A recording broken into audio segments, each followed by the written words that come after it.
सन यानी सूरज जो हमारी इस धरती से 150 मिलियन किलोमीटर दूर है, वो जिसे देखकर करोड़ों लोग अपने दिन की शुरुआत करते हैं। वो सूरज जो हमारी इस धरती के लिए बहुत ज़्यादा इम्पोर्टेंट है। वो सूरज जो हमारी इस धरती से 3,33,000 गुना ज़्यादा हैवी है। सिर्फ इस धरती से ही नहीं, वो सूरज 4.5 बिलियन साल से इस ब्रह्मांड का सबसे हैवी ऑब्जेक्ट रहा है।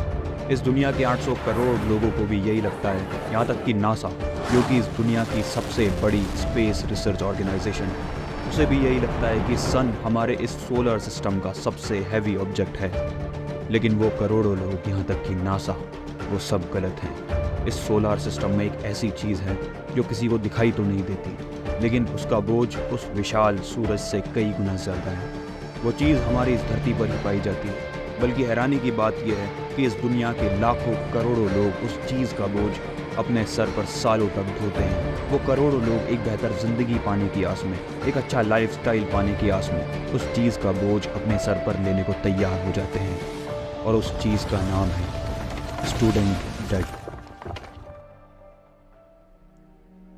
4 अगस्त 1999, 28 साल के महावीर जैन हॉस्पिटल की एक बेंच पर बैठे थे। तभी वहाँ एक नर्स आती है और कहती है कि महावीर जी, आपको लड़का हुआ है। महावीर जैन खुशी से झूम उठते हैं और भागते हुए डिलीवरी रूम में जाते हैं और अपनी वाइफ के हाथ चूमते हैं और अपने बच्चे को अपने हाथ में उठाते हैं और अपने बच्चे को भी चूमते हैं और 2 चीज़ें बोलते हैं कि आज से इसका नाम वेदांत है और ये बड़ा होकर इंजीनियर बनेगा।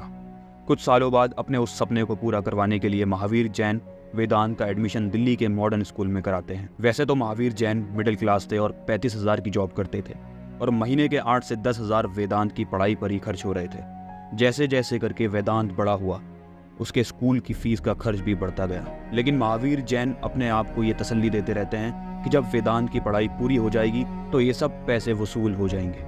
किसी तरह महावीर जैन ने अपनी सैलरी पर वेदांत को 12th क्लास पार तो करा दी। लेकिन जब इंजीनियरिंग कॉलेज में एडमिशन कराने का टाइम आया तो पूरी ग्रेजुएशन का खर्चा 30 लाख रुपए पड़ रहा था और महावीर जैन के पास 3 लाख रुपए भी नहीं थे। जैसे तैसे करके महावीर जैन ने अपना घर गिरवी रखकर हाई इंटरेस्ट पर वेदांत को एजुकेशन लोन दिला दिया और वेदांत का एडमिशन उस कॉलेज में हो गया। लेकिन एडमिशन के बाद वेदांत अब डरने लगा था, क्योंकि उस पर अब और ज़्यादा प्रेशर आ गया था कि उसे ग्रेजुएशन के बाद कम से कम 1 लाख रुपए पर मंथ की जॉब मिलनी चाहिए, जब जाके उसके फादर को तसल्ली मिलेगी और तभी वो लोन के पैसे जल्दी वापस कर पाएगा। और वेदांत ने मेहनत से पढ़ाई करनी शुरू कर दी। महावीर जैन को बस उस दिन का इंतजार था जब वेदांत प्लेसमेंट्स में बैठेगा और उसका लाखों का पैकेज लगेगा। देखते ही देखते 4 साल गुजर गए और प्लेसमेंट्स का दिन भी आ गया।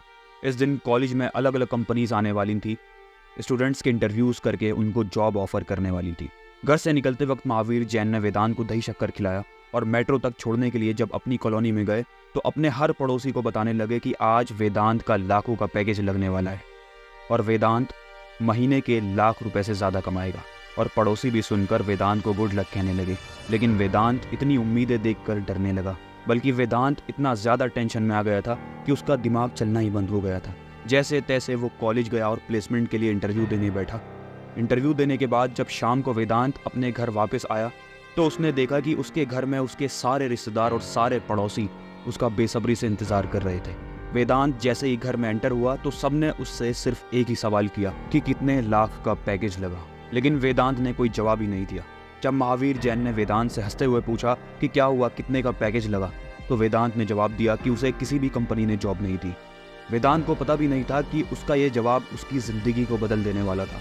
जैसे ही वेदांत ने बताया कि उसे जॉब नहीं मिली तो महावीर जैन को एकदम से सदमा लगा और वो अपनी कुर्सी पर बैठ गए और सारे पड़ोसी और रिश्तेदार अंदर ही अंदर हंसने लगे उस महावीर जैन पर, जो अपने बेटे की पढ़ाइयाँ करता रहता था, जो कहता था कि वेदांत की जॉब लगते ही वो बड़े और अच्छे घर में शिफ्ट होंगे। लेकिन अब उस महावीर जैन के सारे अरमानों पर पानी फिर गया था। महावीर जैन सोचने लगे कि उन्होंने जो लाखों रुपए वेदांत की पढ़ाई पर लगाए वो सब बर्बाद, और जो 30 लाख का लोन उसके एडमिशन के लिए लिया था वो कैसे वापस करेंगे। महावीर जैन ये सब सोच ही रहे थे, तभी अचानक उनका हाथ उनके दिल की तरफ गया और उन्होंने एक जोर की चीख मारी और अपनी कुर्सी से ज़मीन पर गिर गए। सारे लोग एकदम से हैरान रह गए कि महावीर जी को एकदम से क्या हुआ। सब महावीर जैन को हॉस्पिटल लेके भागे, लेकिन हॉस्पिटल पहुंचते ही डॉक्टर ने महावीर जैन की नर्स चेक करी और कुछ ऐसा कहा जिसने उस हॉस्पिटल की शांति को सेकंड्स में भंग कर दिया। डॉक्टर ने नर्स चेक करने के बाद मुंह नीचे करके कहा कि ही इज़ नो मोर। ये सुनते ही महावीर जैन की वाइफ ज़ोर ज़ोर से रोने लगी और सारे पड़ोसी और रिश्तेदार बस उन्हें देखते ही रह गए। और वेदांत तो बस अपने आप को ही कोसे जा रहा था। डॉक्टर ने बताया कि महावीर जैन की मौत हार्ट अटैक से हुई है और सारे रिश्तेदार भी यही समझने लगे कि मौत की वजह हार्ट अटैक थी। लेकिन किसी को भी ये नहीं पता था कि जिस मौत को वो हार्ट अटैक का नाम दे रहे हैं, असल में वो सुसाइड थी। महावीर जैन की मौत की वजह खुद महावीर जैन ही थे, जिन्होंने अपने बेटे से इतनी उम्मीदें बांध ली थी कि उसकी पढ़ाई पर ज़रूरत से ज़्यादा खर्च करा और उसकी पढ़ाई के लिए अपना घर तक दांव पर लगा दिया। मौत की वजह वो महावीर जैन खुद थे, जिन्होंने पैदा होते ही अपने नन्हे से वेदांत पर इंजीनियर बनने का बोझ डाल दिया था और मरने के बाद भी वेदांत के सर पर 30 लाख का बोझ डालकर चले गए। लेकिन महावीर जैन अकेले नहीं थे। महावीर जैन जैसे हजारों लोग हैं जो अपने बच्चे की लाइफ बनाने के लिए लाखों का लोन लेने को तैयार हो जाते हैं, और वेदांत जैसे लाखों बच्चे हैं जिनके ऊपर उनके पेरेंट्स पढ़ाई का और जॉब का इतना प्रेशर डाल देते हैं कि वो कभी अपनी लाइफ खुलकर जी ही नहीं पाते। As a matter of fact, आज के दिन इंडियन स्टूडेंट्स पर और उनके पेरेंट्स पर लगभग 90,000 करोड़ से ज़्यादा का एजुकेशन लोन है। और सिर्फ इंडिया इकलौती ऐसी कंट्री नहीं है जहां स्टूडेंट्स की हालत ख़राब है। अमेरिका के स्टूडेंट्स पर 1.6 ट्रिलियन डॉलर से ज़्यादा का एजुकेशन लोन है। यूनाइटेड किंगडम में स्टूडेंट्स 100 बिलियन पाउंड से ज़्यादा ओ करते हैं और दुनिया भर के स्टूडेंट्स इसी तरह एजुकेशन लोन के चक्रव्यूह में फंसे हुए हैं। बट अब सवाल ये आता है कि स्टूडेंट डेट, जो कि इंडिया की इतनी बड़ी प्रॉब्लम है, आखिर इस प्रॉब्लम की शुरुआत कब और कैसे हुई? कहानी शुरू होती है साल 1963 में। ये वो साल था जब इंडिया में सिर्फ रिच और वेल्दी लोग स्कूल और कॉलेज जाया करते थे, क्योंकि उस वक्त इंडिया में बहुत ज़्यादा गरीबी थी। पुअर और middle class students education afford ही नहीं कर पाते थे, और अगर किसी को एजुकेशन में इंटरेस्ट भी होता था तो कोई उन्हें पढ़ाई करने के लिए कर्जा भी नहीं देता था। फिर साल 1963 में इंडियन गवर्नमेंट ने नेशनल लोन स्कॉलरशिप स्कीम की शुरुआत की, जिसकी वजह से हज़ारों पुअर और मिडिल क्लास स्टूडेंट्स इस स्कीम में पार्टिसिपेट करके लोन ले सकते थे और अपनी पढ़ाई कंटिन्यू कर सकते थे। लेकिन साल 1991 में इस स्कीम को रोक दिया गया। साल 1991 में काफ़ी बड़ी और हिस्टोरिक चीज़ें इंडिया में हुई थी, जिसमें से एक थी ग्लोबलाइजेशन। 1991 में मनमोहन सिंह ने इंडिया में ग्लोबलाइजेशन इम्प्लीमेंट करना स्टार्ट कर दिया था, जिसकी वजह से इंडियन प्रोडक्ट्स फॉरेन मार्केट्स में एंटर हुए और इंडिया के लगभग हर सेक्टर में एक एक्सपोनेंशियल ग्रोथ देखने को मिली। Steel, pharmaceutical, petroleum, chemical, textile, cement, retail और बीपीओ जैसे सेक्टर्स में ग्लोबलाइजेशन आते ही 4 चांद लग गए। ग्लोबलाइजेशन के बाद इंडिया ने भी फॉरेन कंपनीज के लिए अपने दरवाजे खोल दिए। धीरे धीरे करके काफ़ी सारी फॉरेन कंपनीज इंडिया में सेटअप होना शुरू हुई, और फिर ग्लोबलाइजेशन के 4 साल बाद 1995 में स्टेट बैंक ऑफ इंडिया, जो कि इंडिया का सबसे बड़ा बैंक है, उसने स्टूडेंट्स को उनकी एजुकेशन के लिए लोन देना स्टार्ट किया। लेकिन उन दिनों सिर्फ वही लोग एजुकेशन लोन लिया करते थे जो कुछ सीखना चाहते थे, जो अपनी लाइफ में कुछ बड़ा, कुछ अलग करना चाहते थे, जो अपनी लाइफ को बदलना चाहते थे। उन दिनों स्टूडेंट्स किसी कॉलेज डिग्री या किसी जॉब के लिए पढ़ाई नहीं करते थे। लेकिन जैसे जैसे 20वीं सदी ख़त्म हुई और साल 2000 आया, जो फॉरेन कंपनीज ग्लोबलाइजेशन के वक्त इंडिया में सेटअप हुई थी, उन कंपनीज ने इंडियंस को एम्प्लॉयमेंट देना शुरू किया। लेकिन उन दिनों स्किल्ड लोगों की काफ़ी शॉर्टेज थी, इसलिए उन फॉरेन कंपनीज ने सिर्फ बड़े कॉलेजेस से टैलेंटेड लोगों को ही हायर करना शुरू किया और उन्हें लाखों और करोड़ों की जॉब्स देना स्टार्ट किया। और इंडिया के टॉप मोस्ट कॉलेजेस और इंस्टीट्यूट्स जैसे कि IITs और IIMs में जो भी स्टूडेंट्स ग्रेजुएट हो रहे थे, उनमें से काफ़ी बच्चों को करोड़ों के जॉब प्लेसमेंट्स मिल रहे थे। न्यूज़पेपर्स में उन सभी स्टूडेंट्स की फ़ोटोज़ छपने लगी और धीरे धीरे करके उनकी प्लेसमेंट्स की खबर पूरे हिंदुस्तान में फैलने लगी। और उन चंद स्टूडेंट्स की प्लेसमेंट्स को देखकर लाखों करोड़ों इंडियंस के मुंह में पानी आने लगा। वो लोग भी लालची होने लगे। लाखों लोग भी यही चाहने लगे कि उनके बच्चों की भी करोड़ों की जॉब प्लेसमेंट्स लग जाएं। लोग IITs और IIMs में एडमिशन लेने का सपना देखने लगे और फिर पूरे हिंदुस्तान में एक ऐसी रैट रेस स्टार्ट हुई जो आज तक चल रही है। जो स्टूडेंट्स पहले कुछ सीखने के लिए कॉलेज जाते थे, अपने देश को बदलना चाहते थे, अपनी खुद की लाइफ में एक बदलाव देखना चाहते थे, अब वही स्टूडेंट्स एक कागज़ की डिग्री की लालच में आ गए, एक ऐसी डिग्री जो उन्हें एक अच्छी नौकरी दिला सके।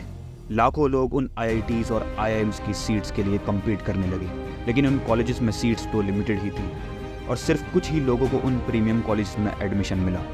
लेकिन बचे हुए उन लाखों स्टूडेंट्स का क्या, जिन्हें उन IITs और IIMs में एडमिशन नहीं मिला? हाँ, उन लोगों का क्या, उन बचे हुए स्टूडेंट्स को एडमिशन देने के लिए हज़ारों नए प्राइवेट कॉलेजेस खुलने स्टार्ट हुए। साल 2003 के बाद इंडिया में हर साल 1000 से भी ज़्यादा प्राइवेट कॉलेजेस खुलने लगे। यहाँ तक कि 2007 से 2009 के बीच इंडिया में 7206 कॉलेजेस खुले। वो सारे प्राइवेट कॉलेजेस IITs और IIMs जैसी पढ़ाई, उनके जैसी कैंपसेस और सबसे ज़रूरी IITs और IIMs जैसी प्लेसमेंट्स का दावा करने लगे। और जिन लाखों बचे हुए स्टूडेंट्स को उन IITs और IIMs में एडमिशन नहीं मिल पाया, उन लाखों बच्चों को इन प्राइवेट कॉलेजेस ने एक उम्मीद की किरण दिखाई। लेकिन उन प्राइवेट कॉलेजेस में सिर्फ एक ही कमी थी, वो थी उनकी भारी भरकम फीस। साल 2004 में IIM की एवरेज एनुअल फीस लगभग 1.5 लाख रुपए थी और IITs की लगभग 30,000 रुपए थी। लेकिन उन प्राइवेट कॉलेजेस की फीस IITs और IIMs के मुकाबले डबल और ट्रिपल से भी ज़्यादा थी। लेकिन इस प्रॉब्लम को सॉल्व करने इंडिया के बड़े बड़े बैंक्स उन स्टूडेंट्स के लिए मसीहा बनकर सामने आए। इंडियन बैंक्स ने उन लाखों स्टूडेंट्स को लोन देना शुरू किया और उन स्टूडेंट्स ने लोन लेकर उन कॉलेजेस में एडमिशन लेना स्टार्ट किया और अपनी पढ़ाई शुरू कर दी। हालांकि वो बैंक्स इस एजुकेशन लोन पर हाई इंटरेस्ट लेते थे, लेकिन जब वो बच्चे कॉलेज से ग्रेजुएट होने लगे और उनको जॉब्स और प्लेसमेंट्स मिलने लगी तो उन स्टूडेंट्स ने आसानी से उन बैंक्स के लोन्स को चुका दिया और आराम से अपनी बाकी ज़िंदगी गुजारने लगे। लेकिन हैरानी की बात यह है कि आज वही एजुकेशन लोन जो 2004 में स्टूडेंट्स के लिए एक मसीहा की तरह था, वो आज उन्हीं स्टूडेंट्स के लिए उनके गले का फंदा बन गया है। लेकिन आखिर कैसे? जो रैट रेस 2004 में स्टार्ट हुई थी उसमें कुछ ही स्टूडेंट्स ने पार्टिसिपेट किया था, लेकिन आज 2024 में उस रैट रेस में लाखों बच्चे भाग रहे हैं। कोई अपने पेरेंट्स के प्रेशर की वजह से, कोई अपनी घर की बुरी फाइनेंशियल कंडीशन की वजह से, और कितने स्टूडेंट्स को तो पता भी नहीं है कि वो इस रैट रेस में क्यों भाग रहे हैं। वो सिर्फ इसलिए भाग रहे हैं क्योंकि सब भाग रहे हैं। साल 2000 में सिर्फ 300 करोड़ रुपए के एजुकेशन लोन दिए गए थे, लेकिन वहीं 2022 में 23,640 करोड़ रुपए के लोन लिए गए। और आज तक जितने भी एजुकेशन लोन्स दिए गए हैं उसमें से लगभग 90,000 करोड़ के लोन्स ऐसे हैं जो स्टूडेंट्स ने अभी तक वापस ही नहीं किए हैं, और इसमें से लगभग 7,000 करोड़ के लोन्स ऐसे हैं जो स्टूडेंट्स कभी वापस ही नहीं कर पाएंगे। वजह सिर्फ एक, अनएम्प्लॉयमेंट। सितंबर 2022 में राहुल गांधी ने एक इंटरव्यू में कहा था कि इंडिया का अनएम्प्लॉयमेंट रेट पिछले 45 सालों में सबसे ज़्यादा हो गया है। 2004 में अनएम्प्लॉयमेंट रेट 5.63% था। 2004 के बाद जितने भी स्टूडेंट्स ने लोन लिया वो लोन अमाउंट काफ़ी छोटा होता था और ग्रेजुएट होने के बाद उन स्टूडेंट्स को आसानी से जॉब मिल भी जाती थी, क्योंकि उस वक्त इंडिया का लिटरेसी रेट बहुत कम था और कंपनीज़ को स्किल्ड और पढ़े लिखे लोगों की रिक्वायरमेंट थी, और जॉब मिलने के बाद वो स्टूडेंट्स आसानी से अपना लोन वापस कर देते थे। आज 2023 में IITs और IIMs जैसे प्रीमियम कॉलेज की फ़ीस 10 गुना से भी ज़्यादा बढ़ गई है। 2004 में जिस IIM की कॉलेज फ़ीस 1.50 लाख थी, आज वही फ़ीस 12 लाख से स्टार्ट होती है, और 2004 में IITs की फ़ीस सिर्फ 30,000 थी, आज वो 3 लाख रुपए से शुरू होती है। और प्राइवेट कॉलेजेस, उनकी फ़ीस भी ऑन एन एवरेज 8 से 10 लाख रुपए है, और हर स्टूडेंट आज ऑन एन एवरेज 8 लाख से ज़्यादा का लोन लेता है। कॉलेज में एडमिशन होने के बाद वो मेहनत से और लगन से पढ़ाई करते हैं, लेकिन जब वो ग्रेजुएट होते हैं तो उनके हाथ में कोई जॉब ही नहीं होती। जो अनएम्प्लॉयमेंट रेट 2004 में 5.63% था, वो 2023 में 7.7% तक पहुंच गया था। जो लोन उन स्टूडेंट्स ने एक जॉब पाने के लिए लिया था, वो लोन उन स्टूडेंट्स के हाथ में सिर्फ एक कागज़ की डिग्री थमा देता है, और जब उन ग्रेजुएटेड स्टूडेंट्स को कोई जॉब नहीं मिलती तब वो ऐसी जॉब्स करते हैं जहां उनकी डिग्री का, उनकी स्किल का, उनकी नॉलेज का कोई फ़ायदा ही नहीं होता, और तब या तो वो डिप्रेशन का शिकार होते हैं या इससे भी बुरा वो सुसाइड अटेम्प्ट कर लेते हैं। As a matter of fact 15 में से एक स्टूडेंट अपने कर्ज की वजह से सुसाइड करता है। यहाँ तक कि इंडिया में हर रोज़ 10 लोग बेरोज़गारी की वजह से अपनी जान लेते हैं। साल 2018 और 2019 के बीच फार्मर्स से ज़्यादा बेरोज़गार लोगों ने सुसाइड करी थी। लेकिन अब सवाल ये आता है कि स्टूडेंट डेट, जो कि इंडिया की इतनी बड़ी और सीरियस प्रॉब्लम है, जो इंडिया के यूथ को धीरे धीरे करके खोखला करता जा रहा है, इस स्टूडेंट डेट से बचने का, इससे डील करने का कोई तो रास्ता होगा। According to data, student debt के इस शिकंजे में फंसने वालों में से मिडिल क्लास स्टूडेंट्स टॉप पर हैं, और इन स्टूडेंट्स की हेल्प के लिए इंडियन गवर्नमेंट ने क्या स्टेप्स लिए? हाँ, कुछ भी नहीं। वहीं अगर किसी डेवलप्ड कंट्री की तरफ नज़र डाली जाए तो फिनलैंड जैसी कंट्री में वहाँ की गवर्नमेंट अनएम्प्लॉयड लोगों को 800 यूरोस हर महीने देती है जब तक आपको कोई जॉब नहीं मिलती। लेकिन डेवलप्ड कंट्रीज़ में वहाँ के सिटीजन्स अपनी गवर्नमेंट का भी हर मोड़ पर साथ देते हैं। दूसरी तरफ इंडिया, एक ऐसा देश जहां कुछ भी गलत होता है तो हर इंडियन सिर्फ गवर्नमेंट को ही ब्लेम करता है। लेकिन इस बार बिल्कुल नहीं। स्टूडेंट डेट का ये दलदल इतना खौफनाक, इतना भयानक है कि गवर्नमेंट इससे कभी अकेले डील कर ही नहीं सकती। स्टूडेंट डेट के इस दलदल से स्टूडेंट्स को बचाने के लिए मुझे और आपको, बल्कि हम सबको एक साथ खड़ा होना होगा और स्टूडेंट डेट के इस शैतान से बच्चों को बचाना होगा। और इस शैतान से लड़ने का सिर्फ एक ही रास्ता है, हमें जॉब टेकर से जॉब गिवर बनना होगा। Let me explain. Tata group ने 9 लाख से ज़्यादा लोगों को रोजगार दिया है। इन्फोसिस ने 3,14,000 से ज़्यादा लोगों को रोजगार दिया है। रिलायंस ने 2,36,000 से ज़्यादा लोगों को रोजगार दिया है। इनके अलावा हज़ारों प्राइवेट कंपनीज और हैं जो हर साल लाखों लोगों को जॉब देती हैं।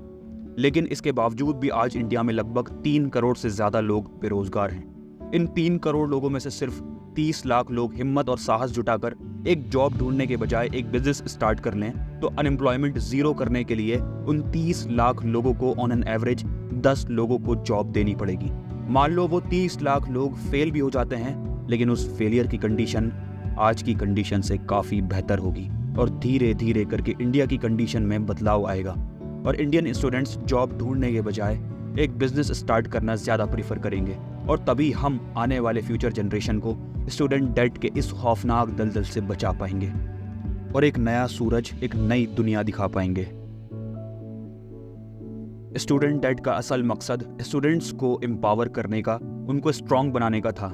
स्टूडेंट डेट लोगों के लिए एक चमकते हुए सूरज की तरह था और स्टूडेंट डेट ने हज़ारों लाखों बच्चों को एम्पावर भी किया, उन्हें स्ट्रांग बनाया, उन्हें एक नया और चमकता कल भी दिखाया। और आज भी हज़ारों लोगों के लिए स्टूडेंट लोन एक ऐसी रस्सी की तरह है जिसने उन्हें डूबने से बचाया। लेकिन आज खराबी सिर्फ उस ग्रहण में है जो इस स्टूडेंट डेट पर लग चुकी है और वो ग्रहण है अनएम्प्लॉयमेंट। सूरज जो कि इस ब्रह्मांड का सबसे हैवी ऑब्जेक्ट है, लेकिन इतने बड़े और हैवी सूरज को भी कभी ना कभी ढलना ही पड़ता है। तो स्टूडेंट डेट पर लगा ये ग्रहण, ये भी कभी ना कभी ढल ही जाएगा।